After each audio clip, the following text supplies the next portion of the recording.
There is a particular kind of silence that does not feel empty. It feels loaded. You see the message thread, the last thing they said, the last thing you said, and then nothing. No explanation that makes sense. No apology that reaches the right place. No closure that actually closes anything. Just that strange, suspended space where your mind keeps trying to translate their cruelty into something less painful. Maybe they were cold. Maybe they were dismissive. Maybe they twisted the conversation until you were the one apologizing.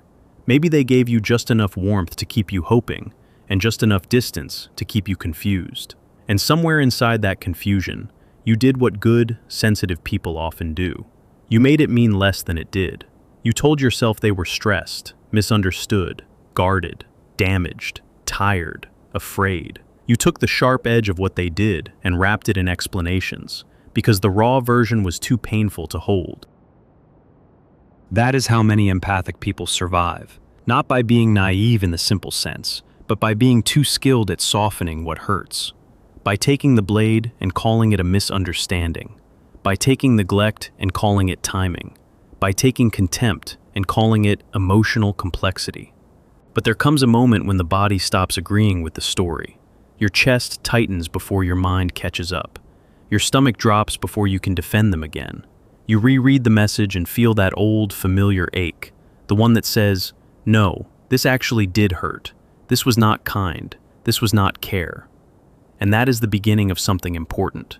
Because the moment you stop translating their cruelty into pain you can manage, you begin to see the pattern for what it is. Not because you become bitter, because you become honest. A lot of people think the deepest wound in these dynamics is what the other person did. The insult, the lie, the silence, the manipulation, the sudden coldness, the way they could make you feel invisible while standing right in front of you. That hurts. Of course it hurts. But the deeper wound is often what happens inside you while it is happening. You start doubting your own perception. You start asking whether you are too sensitive, too much, too emotional, too needy, too demanding, too dramatic, too hard to love, too quick to react, too slow to let go. And slowly, without noticing it, you become a translator for someone else's distortion. You take their inconsistency and turn it into your fault. You take their cruelty and turn it into your problem. You take their emptiness and turn it into your responsibility. This is where Carl Jung becomes useful, because he helps us see that what repeats in relationships is not random. It is often a pattern powered by projection, persona, and complex. In other words, we are not only reacting to what is happening now, we are also reacting to old emotional material that has been waiting for a place to land. And manipulative or emotionally immature people, whether they know it or not, often find that place quickly. They sense where your empathy is strongest. They sense where your guilt lives. They sense how much of your identity has been built around being understanding, being available, being the one who can hold the room together when everyone else falls apart. That can look like kindness, but sometimes it is a survival strategy. Sometimes the persona of the one who understands was built very early, in a house where peace depended on you reading the room, in a family where emotions were unstable, where love had conditions, where conflict had consequences, where being easy made life safer. So you learn to translate danger into something manageable. You learn to smile when you wanted to cry. You learn to explain people instead of confronting them. You learned that if you could just understand them enough, you could reduce the pain. That is not weakness, that is adaptation. But what protected you once can imprison you later. Because in adult relationships, the same skill can become a trap. You keep explaining what should have been felt. You keep forgiving what should have been named. You keep giving context to behavior that was already clear. And the other person gets to remain unchanged, because your empathy does the work of erasing the evidence. This is why the phrase, "stop translating their cruelty into pain," matters so much. It does not mean you become numb. It means you stop converting reality into something easier to tolerate. You stop saying, "they were just having a bad day," when your nervous system knows this is a pattern. You stop saying, "they didn't mean it," when the effect on you was unmistakable. You stop saying, "if I were more patient, they would be different, when patience has already been used against you. There is a strange loyalty in this kind of self-betrayal. The ego likes to believe that if it can explain the pain, it can control it. If it can name the reason, it can soften the blow. If it can find the hidden good in the other person, it can preserve the bond. But the unconscious does not care about your polite explanations. The body knows. The body knows when it is bracing before a conversation. The body knows when a message from them makes your heart race in the wrong way. The body knows when you are about to abandon yourself to keep the peace. The body knows when you are in front of someone who requires you to shrink in order to stay connected. And the body, if you listen closely enough, becomes a kind of truth teller. This is where the shadow enters the picture. Because the shadow is not only the dark side of the other person, it is also the part of you that you have not wanted to see. Maybe you have a shadow of anger that you were taught was unsafe. So instead of saying, "That was cruel," you say, "Maybe I misunderstood." Maybe you have a shadow of resentment because you have spent years being the dependable one, the forgiving one, the emotionally intelligent one, while no one has been that careful with you. Maybe you have a shadow of need because you are tired of being the strong one, tired of being the container, tired of being the person who can always hold more than they receive. And because that shadow feels uncomfortable, you keep pushing it away. You keep choosing the version of yourself that is easier to live with, the nice version, the understanding version, the version that does not make waves. But the shadow does not disappear when ignored. It speaks through exhaustion, through sudden coldness, through tears that arrive late, through the feeling that something in you is finally refusing to cooperate. Sometimes people call that becoming distant. Sometimes they call it cold. Sometimes they say, "You have changed," and perhaps you have. Perhaps you are no longer willing to call self-abandonment love. That is not cruelty. That is consciousness. There is another layer here that most people miss. When someone treats you with repeated cruelty, your mind often tries to preserve the bond by turning them into a puzzle. If you can solve them, maybe the pain will make sense. If you can understand their childhood, their fear, their wounds, their defenses, maybe you can stay without losing yourself. But Jung would remind us that not every wound in another person is an invitation for you to bleed next to it.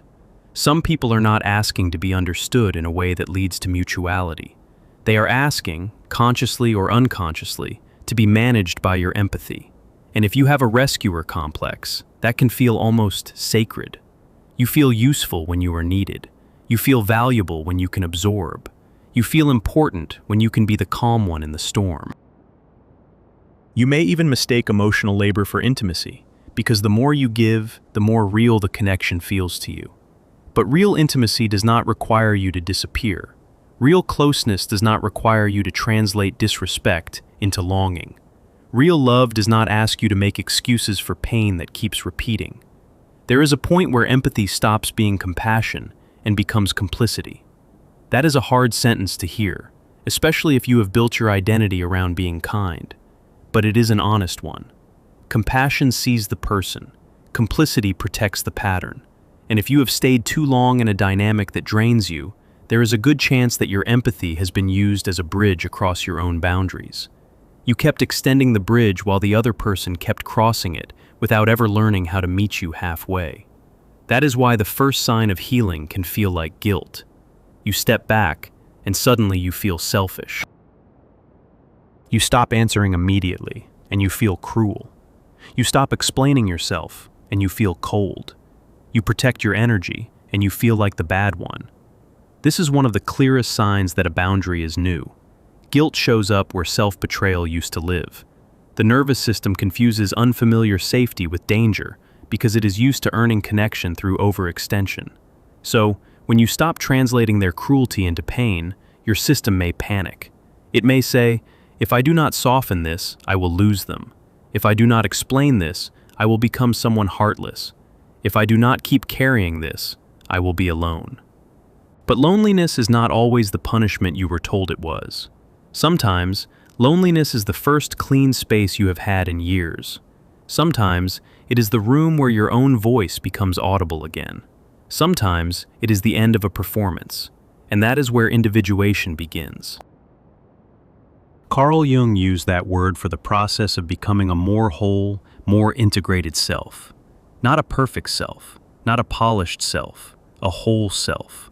A self that no longer needs to split into the good one who tolerates everything and the angry one who appears only after the damage is done. Individuation is what happens when you stop handing your center to other people. When you stop asking their behavior to define your worth. When you stop making your emotional reality dependent on whether they can face their own shadow. Because that is another hidden truth in these dynamics. Often the person who is cruel is not only cruel, they are defended. They are split off from parts of themselves they cannot bear to meet. So they project, deflect, minimize, charm, accuse, withdraw, or manipulate. They keep the relationship in motion so they never have to stand still inside their own emptiness. And if you are empathetic, you may become the place where all of that lands. You become the mirror. You become the emotional sponge. You become the one who absorbs the atmosphere and calls it love. But the mirror does not have to keep absorbing. At some point, it reflects. At some point, it shows the shape of what is actually there. And when that happens, the other person may not like what they see. They may call you dramatic. They may say you changed. They may accuse you of becoming distant, of creating problems, of being impossible to please. Sometimes, the moment you stop translating their cruelty into pain is the moment they lose access to the version of you that made their behavior easier to sustain. That does not mean you should test them. It does not mean you should become strategic, manipulative, or icy in order to provoke a reaction. It means your inner relationship to the pattern has changed. You are no longer participating unconsciously. You are no longer feeding the loop with endless justifications. You are no longer letting their confusion become your identity. And yes, this can feel like grief, because once the translation stops, you begin to mourn what you had hoped the connection could become. You mourn the version of them you kept rescuing. You mourn the hours spent decoding messages, replaying conversations, trying to find the moment you could have been more lovable, more patient, more clear, more calm, more perfect. You mourn the fantasy that if you understood enough, you could finally be safe. That grief is real. Let yourself feel it. Do not rush past it in the name of empowerment. A boundary is not only a decision, it is also a funeral. Something in you is being laid to rest. The part that believed pain could be redeemed by interpretation alone. And when that part dies, there is space for a quieter intelligence to emerge. Not the intelligence that explains everything. The intelligence that recognizes what it feels like to be in your own body. The intelligence that knows the difference between compassion and self-erasure. The intelligence that can say, "I do not need to hate you to stop handing you access to me." That sentence matters, because many people think healing from a manipulative or cruel dynamic requires demonizing the other person, but that often keeps you psychologically attached. Hatred can be another form of obsession. It keeps the other person central. It keeps the story alive. What you need is not obsession in reverse. You need clarity. You need your center back. And clarity is much quieter than revenge. Clarity says, "This behavior hurts me." Clarity says, "I do not have to keep explaining my pain to someone who benefits from not understanding it." Clarity says, "I can care without carrying." Clarity says, "I can see your wound and still refuse the role you assigned me." This is the point where many people feel a strange emptiness. If you have spent years translating cruelty into pain, then stopping that translation can feel like losing language itself. You may wonder who you are without the role of interpreter, fixer, absorber, emotional caretaker. That is a profound question, and it is worth sitting with, because beneath the role is the self, not the social self, not the pleasing self, not the self that survives by being useful, the deeper self that does not need to earn the right to exist. Jung saw the self as the organizing center of the psyche, something larger than ego, something that pulls you toward wholeness, even when the ego prefers familiar suffering. And often, the self begins its work through discomfort, through the collapse of false peace, through the refusal to keep pretending. So if you are in that place now, where the old explanations no longer work, do not hurry to patch them back together. The discomfort may be the beginning of truth. The ache may be the signal that you have stopped lying to yourself. And that is not a failure, that is a threshold. You may notice that once you stop translating their cruelty into pain, your memory changes too. You remember the tone they used, the look on their face, the way they spoke to you as if your feelings were inconvenient, the way they could be charming in public and distant in private, the way they made you feel like the problem for reacting to what they had done. These memories may arrive in fragments at first, not as a full story, but as scenes, a doorway half open, a message left unread, a chair you kept making space for, a room that always felt slightly colder after they entered it. Symbols matter because the psyche thinks in images as much as in words.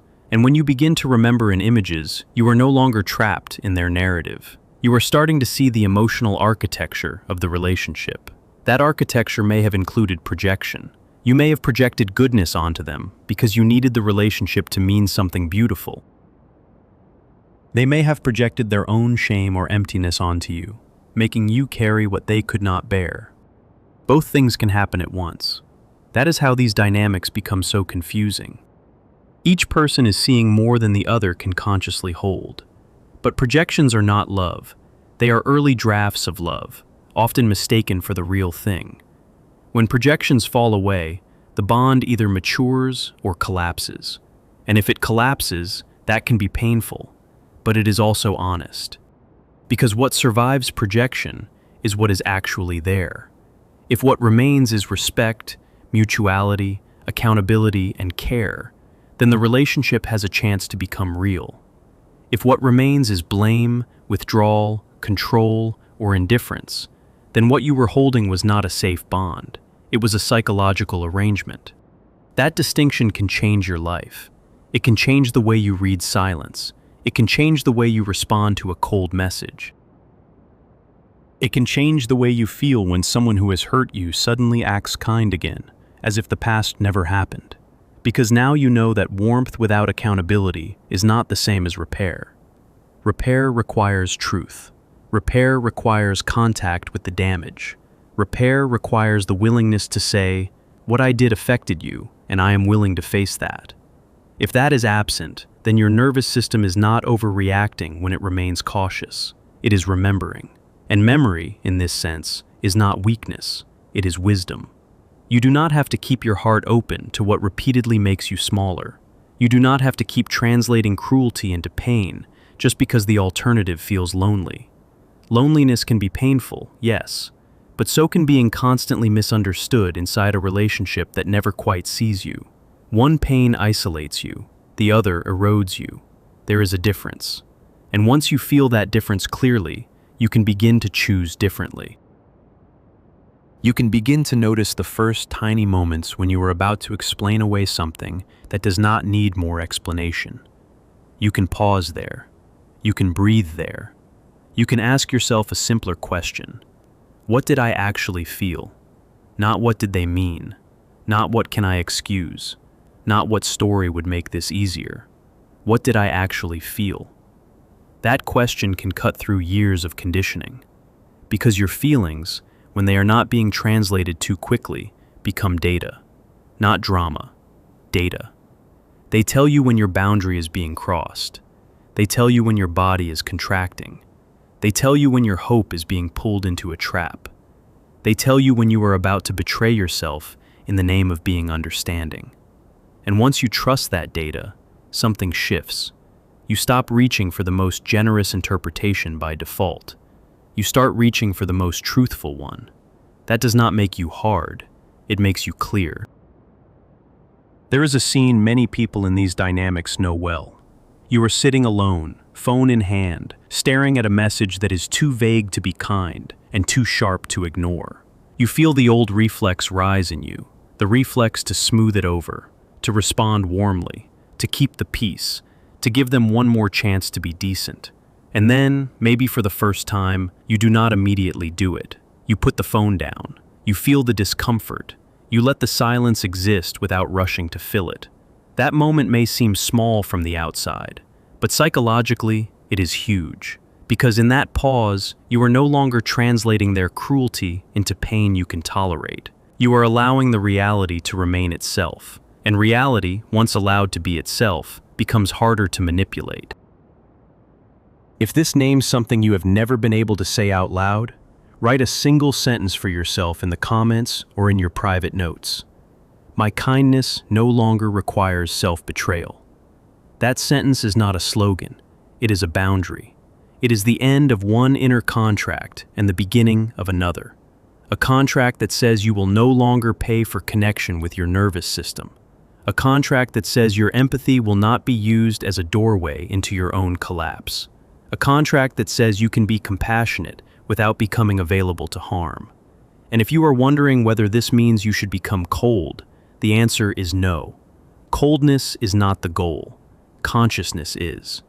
There is a difference between a heart that is hardened and a heart that has finally stopped lying to itself. One shuts down, the other wakes up. One withdraws out of fear. The other steps back out of respect for life. One is a defense, the other is a choice. You are not being asked to become less human. You are being asked to become less available to distortion. That may mean fewer explanations, fewer second chances given to the same pattern, fewer conversations where you end up carrying the emotional weight of both people, fewer attempts to make sense of what has already made itself clear, and more attention to the quiet, steady voice inside you that says, "This is not what care feels like." That voice has been there. It may have been drowned out by hope, loyalty, fear, or habit, but it has been there. And every time you stop translating their cruelty into pain, you hear it a little more clearly. You hear that you were not too much. You hear that confusion is not intimacy. You hear that being available is not the same as being loved well. You hear that your sensitivity is not the problem. The problem is what happened when that sensitivity was met with someone unwilling to meet it with care. That is a painful truth, but it is also liberating. Because once you stop confusing pain with meaning, you can begin to choose meaning that does not wound you. You can choose relationships where your nervous system does not have to work overtime to keep the peace. You can choose conversations that do not leave you feeling smaller afterward. You can choose to stop auditioning for basic respect. And if the person in front of you cannot meet you there, then the loss is not your worth. The loss is the fantasy that they were capable of something they were not showing. That is a grief, yes, but grief is cleaner than denial. Grief ends the argument. Grief lets the truth settle. And when the truth settles, you may find that what you feared was your own loneliness was actually the beginning of your own company. You are no longer asking someone else to define your reality. You are no longer making excuses for what your body already knew. You are no longer translating cruelty into pain, because pain has become the only language that keeps the bond alive. Now there is another language, the language of boundaries, the language of self-respect, the language of a psyche that has begun to integrate the shadow instead of outsourcing it, the language of a woman or a man who can say, quietly and without performance, "I see what this is." And once you see what it is, you do not have to keep bleeding into it. You can step back, you can breathe, you can let the unread message remain unread, you can let the half-open door stay closed, you can let the empty chair remind you that absence is sometimes the purest form of truth. And in that truth, something in you returns. Not louder, not harder, just more real. You no longer chase what teaches you to abandon yourself. You no longer confuse endurance with love. You no longer translate cruelty into pain just to keep the story beautiful. The story can be honest now. And honesty, even when it hurts, is where your dignity begins to breathe again.